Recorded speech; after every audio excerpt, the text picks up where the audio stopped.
As the air turns crisp and holidays draw near, comfort becomes the best gift of all. Quince delivers layers that last, sweaters, outerwear, and everyday essentials that feel luxurious, look timeless, and make holiday dressing and gifting effortless. Quince has it all. $50 Mongolian cashmere sweaters made for everyday wear. Denim that never goes out of style. I got a really good pair of jeans from them. Silk tops and skirts that add polish, and down outerwear built to take on the season. Perfect for gifting or upgrading your own wardrobe. Honestly, Quince Italian wool coats are at the top of my list. I always love a good wool coat. The cuts feel designer and the quality rivals high-end brands, but without the high-end markup. By working directly with ethical top-tier factories, Quince skips the middleman and offers prices 50% less than similar brands. I love good quality at a good price. Don't forget Quince for your vacation wear too. I've started packing for my upcoming trip, and I've got some good linens in my bag that I picked up from Quince. Step into the holiday season with layers made to feel good, look polished, and last from Quince. Perfect for gifting or keeping for yourself. Go to quince.com/ratchet for free shipping on your order and 365-day returns. Now available in Canada too. That's QUINCE.com/ratchet to get free shipping and 365-day returns. Quince.com/ratchet. What do you want? Not family, not friends, not society at large, you. What do you want and how do you want it? Without the noise of external opinions, you may have the space to find out. On the dating app field, curiosity leads the way towards intimacy with others and yourself. If life on field interests you, here's a closer look at exactly what happens there. Now, I love field because it doesn't gatekeep connection.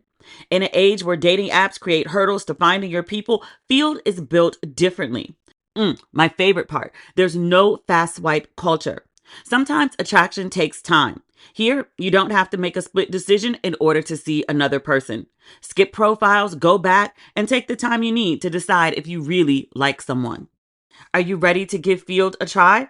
That's FEELD. Download Field on the App Store or Google Play. Stop what you're doing and listen closely. Because Bellessa and I are giving away free spicy toys or gift cards for toys for every single one of you. That's right. Everyone who signs up wins something. If you haven't heard of Bellessa, let me put you on. They're a by women for everyone company that's completely flipping the script on sexual wellness. And now they're hooking you up. You've definitely seen Bellessa's toys all over your For You page. Like the rose, you've seen that rose. It blew up for a reason. This little flower-shaped suction toy is iconic, or their famous Whisper collection. You know, the first ever fully silent vibrators. So if you live with roommates, parents, or you got thin walls, even if your partner is sleeping right next to you, these toys are silent, but without compromising power. I love that. Or Bellessa's new Pebble Pro. They just won up their best-selling Pebble with a stronger, smarter, and seriously spicy redesign. Bellessa somehow figured out how to engineer a one-stop pleasure shop with 3 interchangeable heads. It thumps, it licks, it vibrates. I'm speechless. And of course, I had to hook you all up. So my friends at Bellessa and I are sending out free toys or gift cards for toys to everyone who signs up. You heard that right. Every single one of you wins something. Just click on the link in the episode description or head to bbvibes.com/ratchet. That's bbvibes.com/ratchet. bbvibes.com/ratchet. Ladies and gentlemen, boys and girls, and those who don't identify as either, you are listening to Ratchet and Respectable. Oh, this is one of those weeks. It drives me crazy that we only do one episode a week now. Because if I don't tell you something in one episode, if I hold it for another, then it's 2 weeks from when the thing actually happened, and it feels outdated and whatever. I'm venting. Welcome to the episode. We have a really crazy story to discuss today. It's all over TikTok, but it's not TikTok drama. It's in real life drama. It's this verdict in this lawsuit about alienation of affection. A wife sued her husband's mistress for basically stealing her husband. Like the marriage was loving and good until this woman came and interfered and caused the dissolution of the marriage. So the wife sued the woman and was awarded 1.75 million American USD dollars and dineros for her distress, pain, and suffering. But we'll get to that in a minute. We do have some good Black news that we need to talk about and a couple updates. We have TV news. Reasonable Doubt was renewed for season 4. The show is really good. I know we don't review it episode by episode like we used to back in the day, but I'm still a faithful watcher of the show. I still get outraged by the characters. I'm still very invested in what is going on with them. So I'm very happy, especially when like so much with Black people is just being attempted to erase, or in the case of Black jobs, like they disappear. But a lot of Black people, particularly Black women, are out of work. And my industry, the journalism part, has just been decimated. So I'm happy when there's anything Black that gets to continue and flourish, especially in this environment. So congratulations to the cast, the crew, the writers, everybody who was working on Reasonable Doubt. Congratulations on your continued employment, especially in Hollywood. Also, good Black news. I think we talked about this when the pilot was being shot. A Different World. They're doing a spinoff for Netflix. Actually, I'm positive I talked about this because the executive producer of the show is Felicia. Why I want to call her Felicia Leatherwood, but that's Felicia with the hair. This is Felicia, Baltimore Felicia. I mean, she's also in LA. Felicia Pride. I know the woman in real life. I've been on her podcast. We were supposed to work on a project together like 2018, 2019.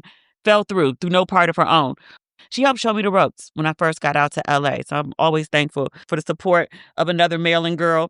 But I say all that to say the pilot got picked up and the spinoff for A Different World is a go at Netflix. So congratulations to Felicia. I've seen some of the cast, gainfully employed Black people. The writer's room, gainfully employed Black people. Debbie Allen, been keeping a job for 60 years at this point. She's overseeing, executive producing this spinoff as well. So I have good faith. But I know people get really nervous about spinoffs of our classic shows. Some of them have been horrific. But with Debbie Allen and Felicia in charge of this one, I have faith. Is this good Black news? I feel like I've been redeemed. I talked about All's Fair, that new Hulu show with Tiana Taylor and Niecy Nash and Sarah Paulson and Glenn Close, Naomi Watts, and Kim Kardashian. I reviewed the show on here. I talked about it a little on social media, but I talked about it on here and people were like, Demetria, you were mean. You were mean about the show. You didn't have to talk about it like that. And I was like, I wasn't, but okay. I think I did the podcast episode like the day it came out, maybe the day after. Folks with 9-to-5s who, don't cover entertainment for a living hadn't had a chance to watch yet. So they thought I was being really hard. I saw a lot of, critique online about how, terrible I had been to talk about the show, especially when there were 2 Black actresses that are beloved, Tiana and Niecy, obviously, on the show. And then people actually saw it for themselves and people I appreciate came back and was like, hey, we might owe D an apology. It wasn't a dragging, but I feel like I got my wrist slapped. And then people came back and was like, so actually, Dee was very generous and courteous and nice about the show. That said, critics, because I am not the only one, have across the board panned the show and talked about how awful it is. Even for me to talk about how awful it is, I did watch immediately when it came out, and I watched all 3 episodes really within the first 8-9 hours that they were released. Several other people did too, because the show, I think it's one of the highest debuting original series on Hulu. I think it's number 3 of all the shows that have debuted on Hulu. Critics are panning it, but people are tuning in. And even people going online and dragging the show, people are like, well, I want to see, it can't be as bad as people are saying it is. It is, but people are watching. It's visually stunning. And I said that to begin with, the clothes, the fashion, the lifestyle, the set, the hair, the makeup, everything's very over the top. I mean, it's visually great to look at. The storyline isn't even bad. It's just that one actress and the writing's not that great, but people love it. So I'm not a hater. If I don't love it, it doesn't mean you can't love it. If you want to tune in and watch it, like this is not like, a listening to R. Kelly music kind of situation. Enjoy. What else? Oh, Bel-Air. That's probably my favorite show on TV. Like I live for Bel-Air. But Bel-Air comes back later this month. It is unfortunately the final season of Bel-Air, which I'm very sad about. That's a remake done well. And it's back on November 24th. Yeah, I just looked it up. November 24th. It's actually the day before the Season World Cape Town trip begins. I have not packed a thing. That's not true. I packed one dress maybe like 2 weeks ago and have packed nothing since then. I did like order a bunch of clothes because it's summer in South Africa. Like people in Cape Town have been complaining about how hot it is. So I was like, don't have like proper. Yes, I do. I just wanted more stuff. I'm being greedy. I haven't been clothes shopping in months. All of my coins go to the renovations and stuff that is needed for the house, which I went to see Penny this weekend.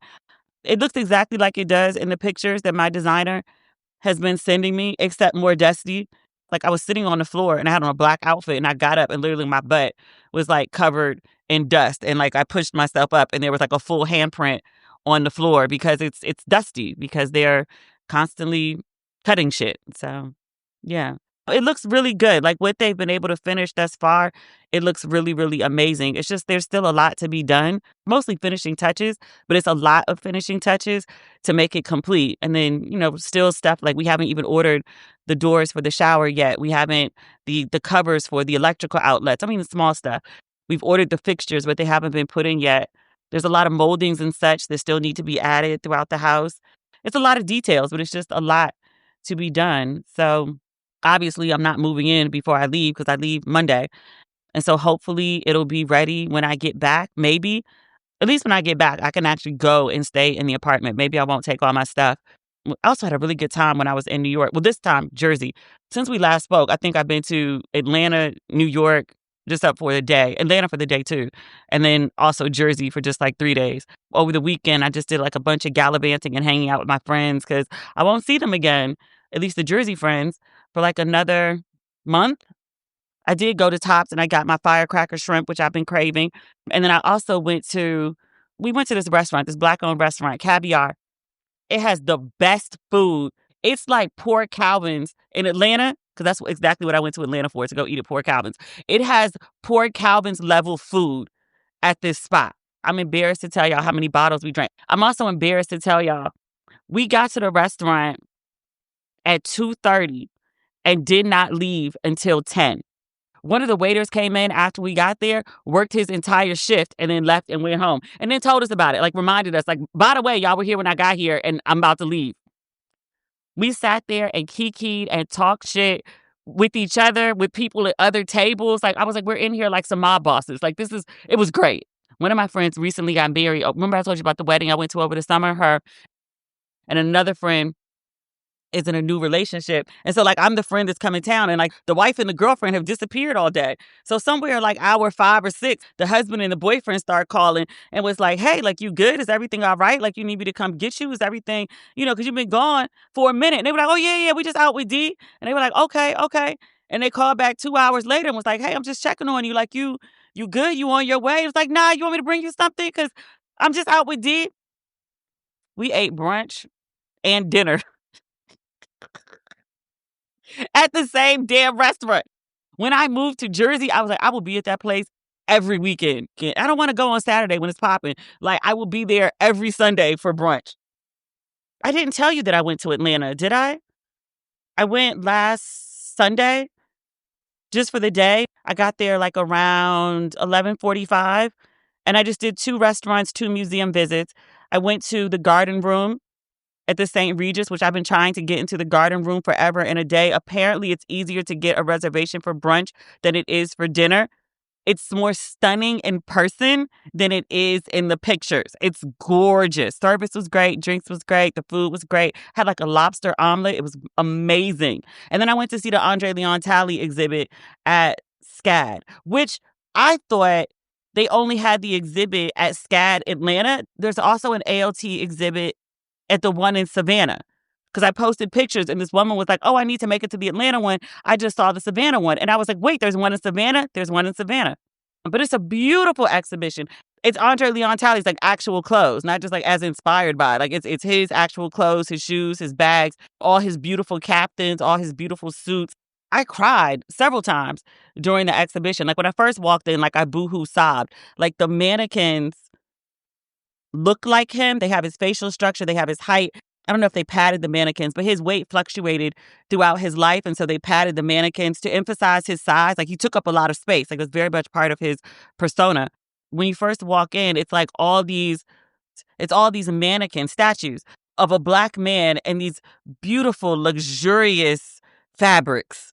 And most of them are suits in the early part of the exhibit. And then you've got Nina Simone and Aretha Franklin playing softly over the speakers. And I was like, I felt like I had walked into this man's funeral and started crying.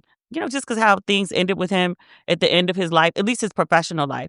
Because I spoke about, going to the exhibit online and how much I enjoyed it.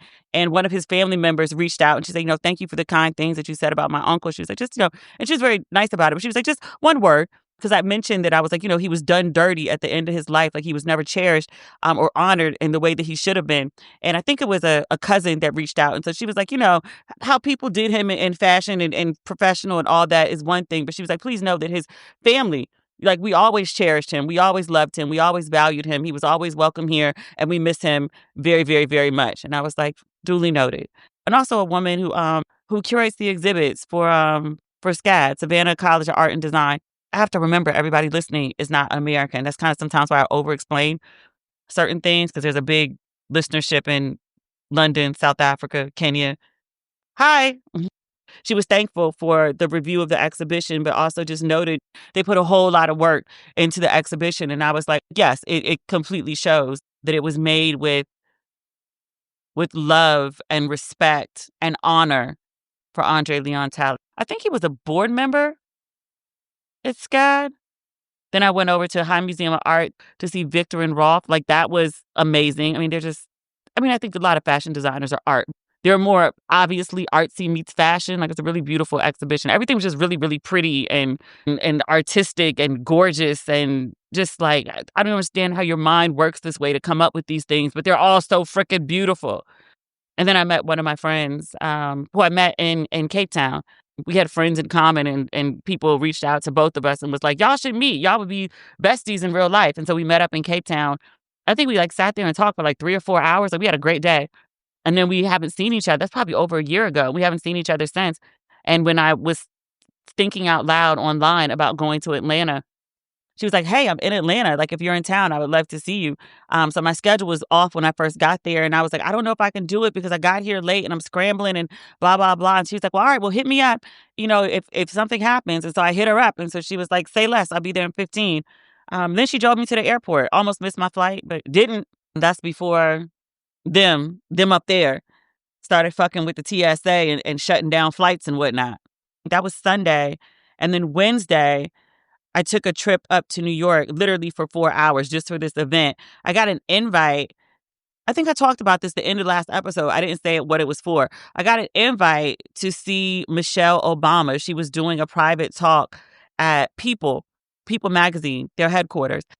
It was like a room, maybe like 300 people, 400. I'm really bad with numbers. It was less than 500. It was definitely not 1,000. I snagged a seat right in the front row. I got like so emotional when she was speaking. I was nostalgic for the Obama years in the White House when things were sane and logical and I didn't wake up every day with some kind of anxiety about like, what bullshit is it about to be today? Because it's always some bullshit. It's always something. But I just remember when we were happy and we slept better through the night, when we had health care and women had autonomy over their bodies. I saw a woman online. I thought it was a valid critique. It's just not one that I share. And she was like, this is really bad timing for a book about fashion. Like, all these people are losing their jobs and federal workers haven't been paid in like 2.5 pay periods. People didn't get their SNAP benefits. 44 million people are hungry right now. People are getting laid off left and right. And here she goes, like debuting this book about something as frivolous as fashion. And I was like, you know what? I get it. It's a valuable critique. It perhaps is not in the sense that she's describing, not the best timing for the book. However, it didn't even cross my mind, specifically for the reason that I was sharing about getting emotional at the talk, because it reminded me of a happier time. Like, it actually felt hopeful, if you will, to see Mrs. Obama again and hear her talk about her husband and talk and give us updates on the girls and just, talk about things that went on during that administration and times that she enjoyed in the White House, but also uphill battles that she faced. Because you can't talk about the fashion of Michelle Obama with talking about the controversy of her fashion. Like, she had well-toned arms. So she was called masculine, or she was called inappropriate for showing her arms, for wearing sleeveless dresses, for wearing shorts, or just the way we talked about, I think, the way that she did her like best June Cleaver look, even though that's totally not her persona at all. Even her straight hair, she was like, that's not my thing. I prefer braids. Like, I'm active. I work out all the time. I'm not trying to curtail my physical activity because I'm worried about my hair looking right. She also said, she was like, I only have my hair straight again because I'm giving you like, the look that I had during FLOTUS, because this is the book about my fashion during the FLOTUS years. But she was like, this book tour is over. I think she said like the beginning of December. And she was like, you will see me in my braids again. She talked about Black women and code switching in speech, but also code switching in appearance. Michelle Obama, she's being interviewed by Lala, who endorsed Cuomo. Sidebar. My personal stance on Black women in the public eye right now is, unless you do something that is extraordinarily stupid, like this girl in North Carolina that we about to talk about in a hot minute, unless it's extraordinarily stupid, I don't really have commentary. Black women in the public eye are getting hit so hard. Media, just by the president, the things he says about Jasmine Crockett, the things people have been saying about Ketanji Brown Jackson. They don't understand why, when the SNAP case, the funding, or Trump's attempt not to fund SNAP, went to the Supreme Court, why she didn't uphold the ruling of a lower court, which was to keep the benefits, which I don't think she even could. But I'm not really sure on all the legalese of that, so I'm not touching it. It's like they didn't cover that on Law and Order. I haven't talked to our friend Kim Fox, for her to break that down for me. So I don't want to talk about something and just be completely loud and wrong. Not something of a magnitude like that. But she's been getting hit really hard. Kamala Harris, like I saw some interview the other day, and JD Vance strongly alluded to her being lazy and being a drunk. Like, I sat through that presidency like everybody else. I never remember a narrative where it was even implied that Kamala Harris wasn't working hard and that also had a drinking problem, or was a lush or a party girl or anything like that. And I was like, what? They're just making shit up. But I say that to say, Black women in the public eye, like, it's so bad right now.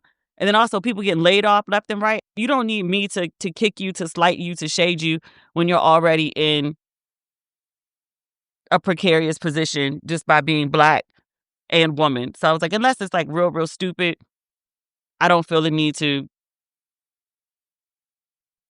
commentate. I saw Lala endorse Cuomo, and obviously I was all for Ben Domney. Even though Trump endorsed Cuomo right before the election, it is not lost on me that Cuomo he's running as an independent, but he is actually like a career Democrat. I can't believe he fumbled so fucking bad. Like, I remember at one point, like, people were saying like, oh my God, Andrew Cuomo should run for president. And then, we found out he was harassing all those women. Womp womp. Then he lost the primary to the 33-year-old. He's 34 now. But then he kept talking about the man who has no experience. And then he lost the primary and the general election to the man with no experience, even though he's like old enough to be his father. Even though he's been in politics longer than Ma'am Domney's been alive. And yet you lost twice to the man. Call it a rap, B. It's time to hang it up. Flat screen. Not even a Nicki fan. That was just a really good line. What was the point of this? Mandomdi won, not talking shit about Black women. So I'm not going to drag Lala. She wasn't endorsing like MAGA. She was just endorsing Cuomo. He lost by a significant margin. So, if that's the worst thing Lala does, I don't like it. I don't feel like it's worth the dragging. Did we cover all the good Black news? Oh, no. This isn't on my list, but it's in my heart. Outkast was inducted into the Rock and Roll Hall of Fame. And Andre 3000, I have no idea what Big Boy said because, he always gets overshadowed by Andre because, Andre's so beloved and sensitive and lovely and still fine. Since 94. I've loved this man since 94. I remember where I was the first time I heard an Outkast album, standing in Diallo's driveway. He was blasting it from the speakers in his car. And I was like, wait, what is this? Fell in love with the lyrics first and then fell in love with the man. That is a face. That is a man because it's not even just the face. It's the mind to launch 1,000 ships. I love me some Andre 3000. But he did a speech. You knew he was going to cry because he's a sensitive man. He didn't make it all the way through the speech because he was remembering like how Outkast got started. And he was talking about everything starts in like a little room. And he's like, big things start in little rooms. I may have butchered that, but I got the sentiment right. He and Big Boy started Outkast. I think they were still in high school. I know they met in high school. Maybe they were just fresh out, but they're super young. Like Andre's 4 years older than me. So if I was in high school, 94, 2021, maybe. And now he's 50, being inducted into the Rock and Roll Hall of Fame. Big Boy performed. Andre told us he don't rap no more. That's not his thing. He won't even do his old song. So Big Boy did his parts, and then people had to tribute for Andre. Travis the Creator did Andre's part on Bombs Over Baghdad and killed it.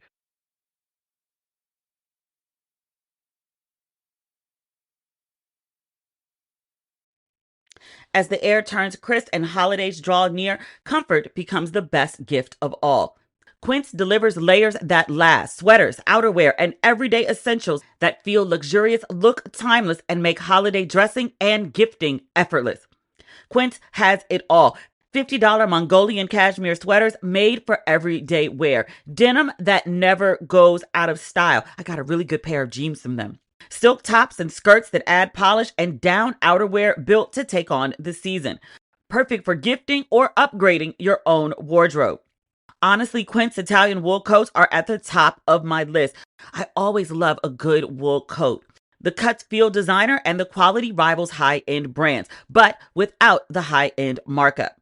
By working directly with ethical top-tier factories, Quince skips the middleman and offers prices 50% less than similar brands. I love good quality at a good price. Don't forget Quince for your vacation wear too. I've started packing for my upcoming trip, and I've got some good linens in my bag that I picked up from Quince. Step into the holiday season with layers made to feel good, look polished, and last from Quince. Perfect for gifting or keeping for yourself. Go to quince.com/ratchet for free shipping on your order and 365-day returns. Now available in Canada too. That's QUINCE.com/ratchet to get free shipping and 365-day returns. Quince.com/ratchet. What do you want? Not family, not friends, not society at large, you. What do you want and how do you want it? Without the noise of external opinions, you may have the space to find out. On the dating app field, curiosity leads the way towards intimacy with others and yourself. Desires, interests, the space to change again and again. There's room for all of it here. If you have a fantasy, say it. If you have a desire, include it in your bio. You just may get what you want. If life on field interests you, here's a closer look at exactly what happens there. Now, I love Field because it doesn't gatekeep connection. In an age where dating apps create hurdles to finding your people, Field is built differently. They don't guide your desire. You will be neither punished or rewarded for exploring your desires, unless that's your thing. In a place where there's no pressure to be anything, who will you be? My favorite part, there's no fast swipe culture. Sometimes attraction takes time. Here, you don't have to make a split decision in order to see another person. Skip profiles, go back, and take the time you need to decide if you really like someone. Are you ready to give Field a try? That's FEELD. Download Field on the App Store or Google Play.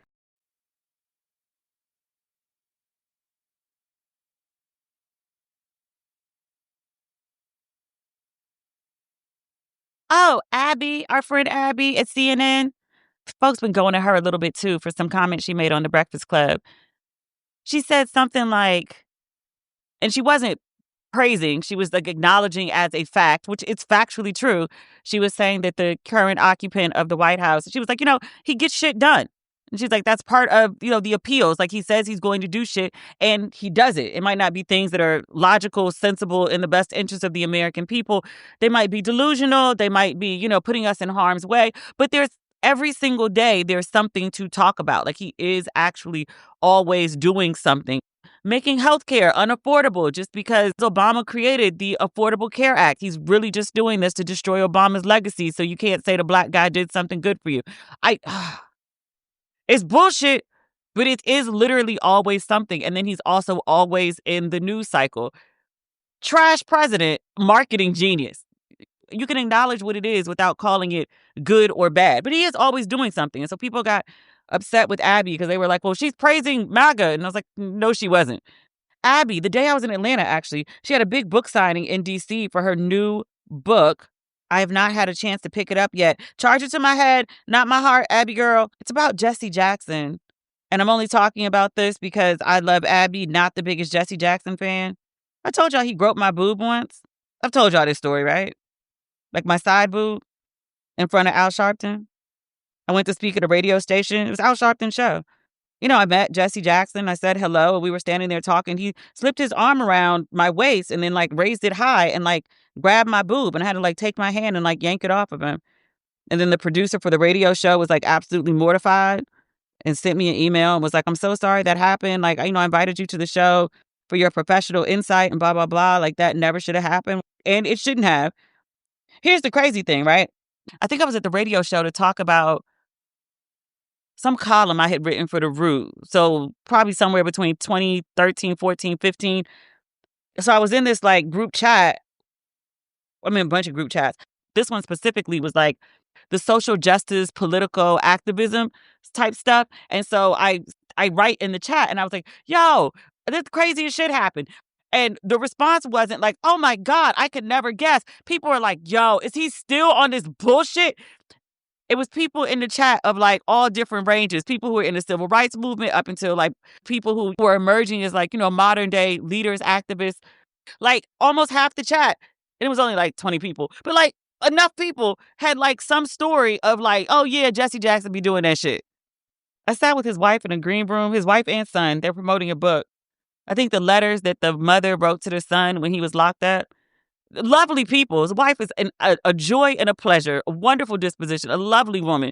And I was like, you are married to a fucking creep. But I guess she knows because like he did have that outside baby on her. He's a known whore. That's not the point. The point is Abby wrote a book.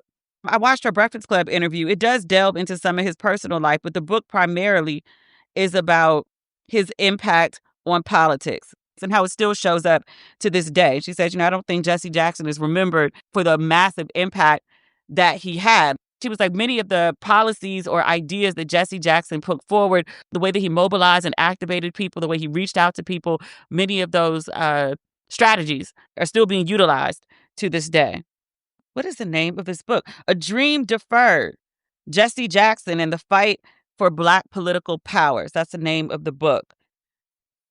I would argue, stay with me, that one of the reasons that Jesse Jackson is not remembered for being as big as he was is his personal dramas. Sexual harassment stuff has always been around. The outside kid, obviously, there's some stuff with Martin Luther King about whether he was or was not on that balcony. People who were on the balcony said for years, they were like, Jesse was there, but he wasn't right there. Like he ran up and pretended he was right there, like after the shot got fired. And I was like, there are other people that are around that, tell Jesse Jackson stories that make him sound horrific. Allegedly, he was a drinking and gambling minister. I was like, yeah, there are a lot of those, though. But again, because I haven't read Abby's book, I don't know if it goes into... Remember when Barack Obama was running the first time and Jesse Jackson said some cutting off his balls, cutting off his dick, and it got caught on a hot mic? Do you remember that? I would argue that's why Jesse Jackson is not as popular, because obviously like Obama wins that election and obviously he don't fuck with Jesse Jackson after that, even though Jesse Jackson's daughter, because I remember when I first read Becoming, this is all coming back to me now, Michelle Obama was really good friends with Jesse Jackson's daughter But as a teenager, she spent a significant amount of time at the Jackson household being friends with the daughter. So then she grows up and marries, obviously, Barack Obama, who is now running for president. Jesse Jackson is talking about cutting off his dick or his balls. And I was like, you've known his wife since she was a kid, and you're still talking about her husband that way? Well, yes. Well, yes, because that's who Jesse Jackson is. Google all of this. Jesse Jackson, Barack Obama, balls. No, just cut off. See what comes up. I cannot type, but my nails are too long. But I need to look cute because I was traveling, then I was on panels. I have another panel tomorrow. I want to cut his nuts out. That's the official quote. That's back in 2008. I'm reading on NPR. It said, it does say Barack Obama shrugged off the crude comment and accepted the apology. You know he still don't fuck with him though. Like, Michelle may be besties with the daughter, but he still don't fuck with the daddy. You know he don't fuck with him after that. Would you fuck with somebody after they say that shit about you? Exactly. All right, that's the end of good black news. That didn't really go with the good that I was thinking, though. Like, happy for Abby. So I need to talk about this story coming out of North Carolina. It's an alienation of affection case. I have not been following this story from the beginning.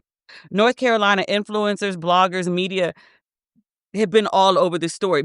So there's a wife, Akira, who was married to husband Timothy. And then Timothy had an affair with his cousin's wife, Brene. I think I got that right. This is some messy shit. I'm only covering at the surface. You have to go to the TikTok girlies to get like the ins and outs details, because some of it is so crazy. And most of it's not stuff that's reported in at least news articles that I can find. So I don't want to repeat it, even though it very well may be true, because it's consistent with the level of crazy with the stuff that is factually true. But just because I can't verify it, I don't feel comfortable repeating it. We'll stick to what we know to be true and likely true based on what actual news outlets have been reporting. I had to piece together the story by reading news articles over several days about this case. Brene is the reason that this story has become so popular. Brene is an influencer. From what I've read, she does get ready with me videos. And then she's one of the people that like eat a bunch of food on camera. Everybody likes watching the gluttony of it. And then also like the sound of it, like that does it for some people. I think that shit's disgusting, but that's just me. Okay. But she has a significant following. I think I read that she has like 3 million followers on TikTok. So that's one of the reasons why, because apparently people get sued for alienation of affection like on a regular basis in North Carolina. This is not the first black woman we've heard this happening to. Remember Fantasia many years ago? She was messing with the man who I think either worked at the T-Mobile store or the Verizon store. Why do I remember these details? That man was fine. I understood kind of how Fanny got caught up in that shit. She got sued by the man's wife, which is when I first learned of the whole concept of alienation of affection. It's like old law from the 1850s that's still on the book. North Carolina, I think like 4 or 5 other states still have it. Hawaii, North Dakota, Utah. I looked it up earlier. I don't remember off the top of my head. But even as we're discussing this one, there's another big alienation of affection case with I think it's a former NFL player. Spouses be suing mistresses and misters. Is that what male mistresses are called? I'm just calling everybody a mistress. But be suing male and female mistresses, husbands too, not just the wives, but be suing the side piece and getting good payouts. So I was reading about one guy, I think he was white. He had to pay like $3 million to a man who sued him for breaking up his marriage. It's crazy to me that 2 people can be married and get a divorce, and however they divide up their finances and such. But you can sue the side piece, the mistresses, male and female. You can sue them and get a bigger payout from them, from the side piece, than you do from the actual spouse. I was like, that's crazy to me. The person you took vows with, the person who like took vows like not to cheat on you and then did, and then like, forever ever with you and then left, will pay you less than the person who never took vows with you, who you did not have a legally binding contract with, because that's what a marriage license is. They have to come out of pocket more financially than your actual spouse. That's nuts. But that's also the law in North Carolina. And not knowing the law exists, is not an excuse for not abiding it. So we have this case. So Brene is married to her husband. I'm not sure for how long. I'm not sure if it's through her husband that she meets Akira's husband, or did she and Akira's husband go to high school before and had dated at some point and then became reacquainted later in life. Just know that the man she's married to is blood cousins, with the guy she started cheating on him with.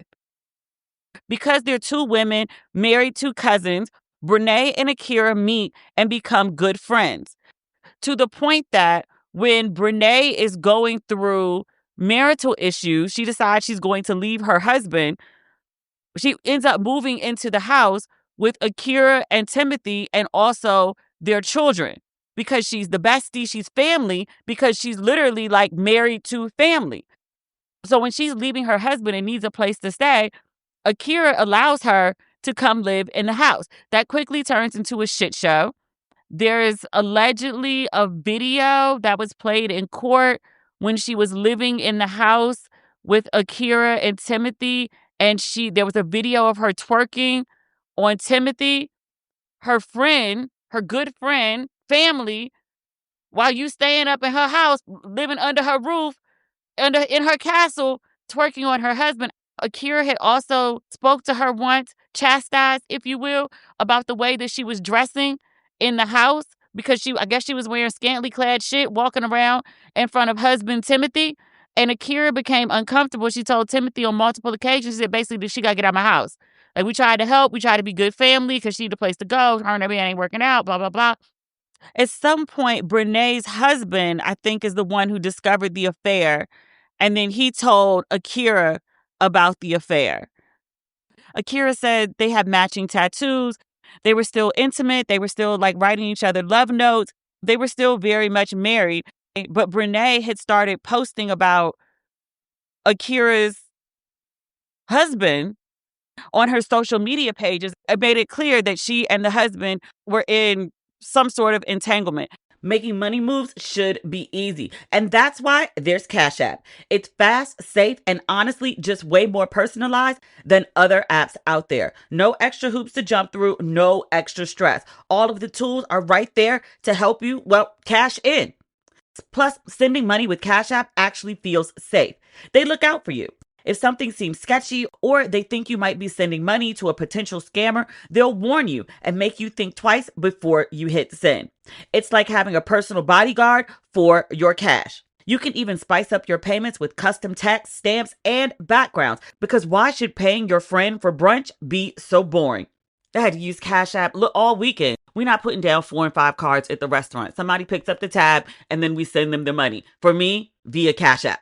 If for whatever insane reason you don't already have Cash App, just download it from your phone's app store. Sign up and enter our code RATCHET in your profile. Send $5 to a friend and you'll get $10 just for getting started. For a limited time only, new Cash App users can use our exclusive code to earn some additional cash. For real, there's no catch. Just download Cash App and sign up. Use our exclusive referral code RATCHET in your profile. Send $5 to a friend within 14 days and you'll get $10 dropped right into your account. Terms apply. That's money. That's Cash App. Stop what you're doing and listen closely, because Bellessa and I are giving away free spicy toys or gift cards for toys for every single one of you. That's right. Everyone who signs up wins something. If you haven't heard of Bellessa, let me put you on. They're a by women for everyone company that's completely flipping the script on sexual wellness. And now they're hooking you up. You've definitely seen Bellessa's toys all over your For You page. Like the rose, you've seen that rose. It blew up for a reason. This little flower-shaped suction toy is iconic. Or their famous Whisper collection. The first ever fully silent vibrators. So if you live with roommates, parents, or you got thin walls, even if your partner is sleeping right next to you, these toys are silent, but without compromising power. I love that.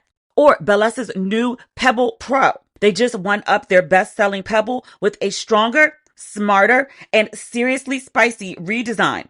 Bel-Air somehow figured out how to engineer a one-stop pleasure shop with 3 interchangeable heads. It thumps, it licks, it vibrates. I'm speechless. And of course, I had to hook you all up. So my friends at Bel-Air and I are sending out free toys or gift cards for toys to everyone who signs up.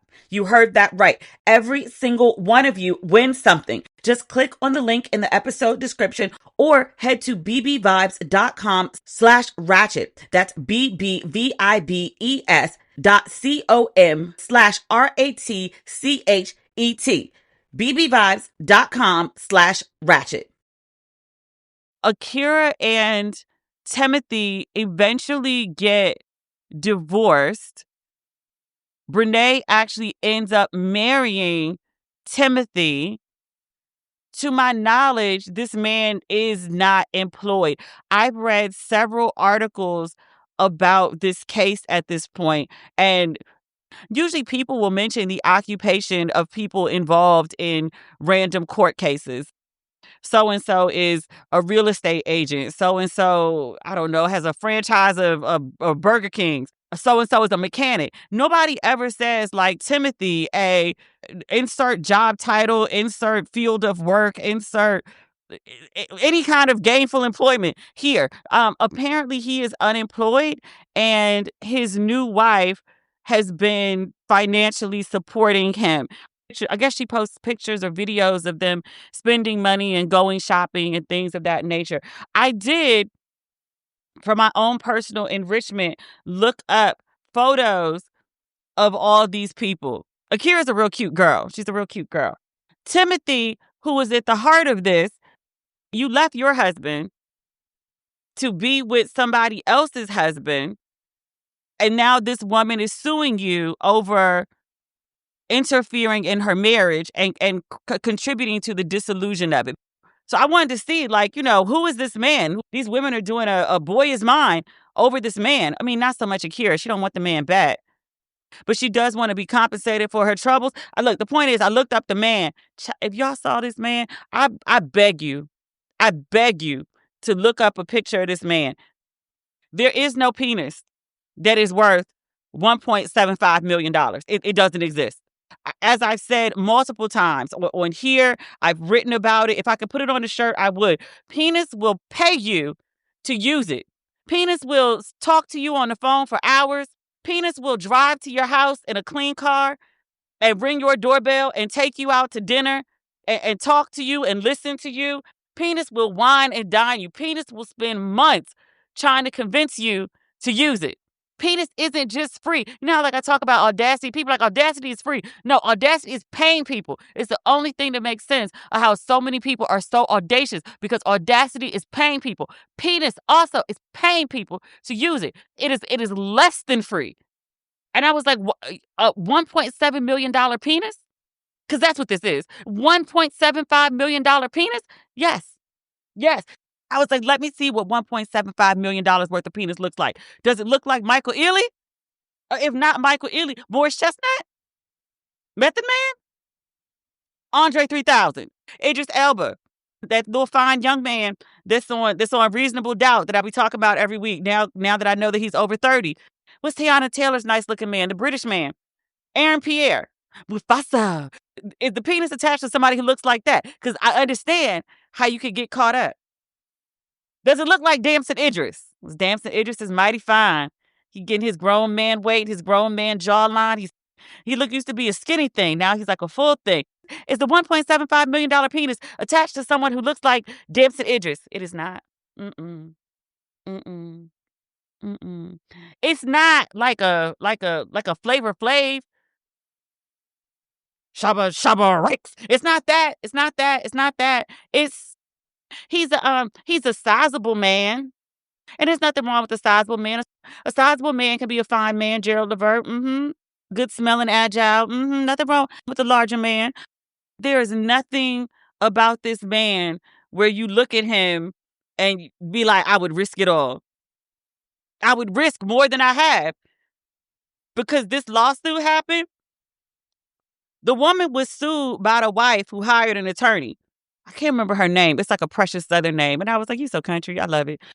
The wife sued and the wife hired a lawyer for her lawsuit. Brene, the side woman who was sued, she decided to represent herself in court. To me, that says either you ain't got enough sense to take this case seriously, or you ain't got enough funds to provide an attorney between you and your man. That's why I was like, I don't see no mention of him having a job. I don't see evidence of finance. That's why I said risk more than you have, because nothing about looking at either one of these people says that 1.75 million American USD dollars in dineros is achievable. I don't want to say in their lifetime. Like, things can turn on a dime. It's the American way. Gilded Age. It's not achievable currently. Nothing about them looks like wealthy, even rich, because Chris Rock makes a distinction. He was like, the wealthy is who pays the rich. No.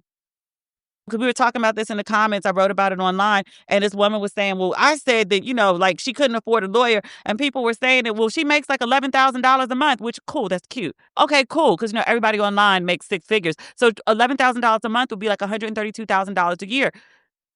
If she was making that and she had good sense, then she would have got a lawyer. Because the woman was suing her for $3.5 million. But she didn't get a lawyer. And she did lose the case. And then after she lost the case, she's on video saying that, like, she'll never pay the woman. She'll never see a dime of the money. And I was like, oh, so now you're taunting the woman on top of that. The man left his wife and is with you and is now your husband, a seemingly unemployed husband. Husband liabilities shouldn't be one and the same, but it seems in her case it is. Because not only is he seemingly not contributing to the household, accessing his penis while another woman had a legal claim on it has now put y'all, because this is y'all's debt because y'all married, $1.75 million in the hole. And really not y'all, you, because he not working and you's the one that's footing the bill. Yeah, girl. Look, I looked at the husband and he didn't look like nothing to write home about to me, but that's me. His pipe game, it got to be something serious for some shit like this. She let him hit the bottom. That's the only way I can make sense of it. I was like, surely, like, look, I went on a college tour in North Carolina, A&T. I ain't never, not since I went to Dallas, seen that many fine men in one place. Surely there was a single man. A man who no woman had a legal claim on his penis who was ready to take you down. Surely there was a penis attached to a man who was willing to pay you to use it. People magazine is covering this story. I've never heard of this woman in my entire life. I know nothing about her. Despite her 3 million followers, people don't take building a following, especially of millions. People don't take it seriously. There are many people who have that number. I don't. So I recognize for sure how hard it is. But there are people who just don't appreciate, like, influencers or bloggers or content creators or whatever title people are using right now, podcasters. And they're just like, get a real job. It is a real job. And to build a following of that magnitude, you have put in work and time. Like, you might make it look easy, but it's not accidental. But you've gone through the effort. I don't know what her day job was before she was doing content, but say she is making the $11,000 a month that people are saying that she does. Like, that's a significant amount of money, especially in the South. You can live really good off that amount. But this lady has worked really hard to build her following to where it is. She's worked really hard to generate $11,000 a month of income for herself and her husband, because he don't seem to be working. But now what you're known for, what your name is associated with, is this fuckery and foolishness. This is what you're known for now. This is what you're known for. Yeah. Not just being a mistress. Not fucking up your own marriage. Fucking up somebody else's marriage. And then the wife was so incensed by the whole thing. Also, because the husband didn't just leave and go be with this woman. Like, after you were friends with the wife, after you may or may not have been godmother to the woman's children, but after you definitely lived in the lady's house and was seemingly carrying on with her husband. But after the husband leaves and is off with the new woman, the Brene woman, she began as alleged, because the wife filed a lawsuit about this too. She got a civil suit and she got a criminal suit. The criminal suit is the wife said that the woman began cyber stalking her. She said she was posting pictures of Timothy and Akira had children together. new woman was posting pictures of the kids. She told the kids to start calling her mom, which I was like, lady, what? Poor confused kids. They didn't know the lady is auntie. Now the lady was living in the house with mommy and daddy. Now mommy and daddy ain't together. And now the lady living with daddy. The lady want us to start calling her mom. I hope those children are in therapy. And I don't say that as any kind of like funny business. I don't speak negatively about people's children. But like the children need some guidance around this because this is crazy for adults. Children processing this, it can't be healthy. But the wife has alleged that the lady began cyber stalking her. She kept talking about the marriage and the woman on social media to her like 3 million people. So the lady went ahead and sued her for that. And I do believe she got arrested for it. So that's a case that's still ongoing. Also, the original husband, Brene's husband, that was the cousin to Timothy, he, to me, seemingly was in the background of this story. But then I was also reading today that the cousin, that Brene's original husband, cousin of Timothy, is going to sue Timothy, his cousin, for the same shit that Akira sued Brene for. He's saying he was in a good marriage, and then his cousin came along and started fucking with his wife, and then his wife decided to leave him to be with his cousin. I was like, don't let this man end up with $1.75 million too. How y'all gonna get out the hole? Brene was up here, I'm not paying her, she'll never see a dime. Like, lady, we were friends. I let you live up in my house, and then you started fucking my husband, and then went and married him? Girl. She gonna go after that lady like Cardi went after Tasha K. And I was like, I need the lady to learn something. Learn something. Tasha K went through that, so you don't have to go through that. Look, even as a journalist, even before Cardi went after Tasha K, like I was real good with it is alleged, according to the lawsuit, the things that we would talk about that would be very messy on here, we would be reading them from the Washington Post, the New York Times, reputable publications. We weren't reading our messy shit from gossip blogs. But after Tasha K, I'd be making sure I say allegedly. I may say that shit 10 times about the same thing because I'm not trying to get sued. This lady may want to put her ego away, at least stop speaking publicly. If she had a lawyer, the lawyer would have told her to shut the fuck up a long time ago. But stop taunting this woman who clearly wants her ass as she should. Rightful Indignation. That actually might be the title of this episode. It's between that and Alienation of Affection. We'll see how I feel after I edit. But yeah, there's so many details that I've left out of this story. When I was driving home from Jersey last night, obviously I wasn't on my phone.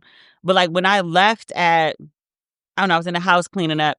And then like I think I got on the road at like 8. By the time I got home at like 11:30, tons of people had either sent me messages about this story, like voice notes about this story. I was like, look, I mean, in general, like, you know, don't fuck married people. Like, unless you're the person actually married to them, like, bad. People been doing it since the beginning of time. They ain't gonna stop no time soon. So I'm not gonna belabor the point. But I will belabor, should you decide that you want to mess with somebody's spouse, I would totally advise you to not do so in North Carolina. Because they don't play about that shit. Also, just as a point of just facts. I only bring up the story of Fantasia because that's when I was first introduced to the concept of alienation of affection. Fantasia was sued by the man's wife, but also was not found liable for it as well. The courts, the jury, determined that their relationship was already in dissolution when Fantasia came along into the picture.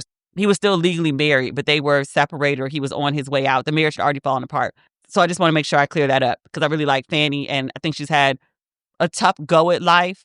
Some caused from her circumstances of her upbringing, some that she brought on herself. But in the last many years, as a grown lady, she has pulled herself together very, very nicely. And I'm proud of the work that she's done on herself.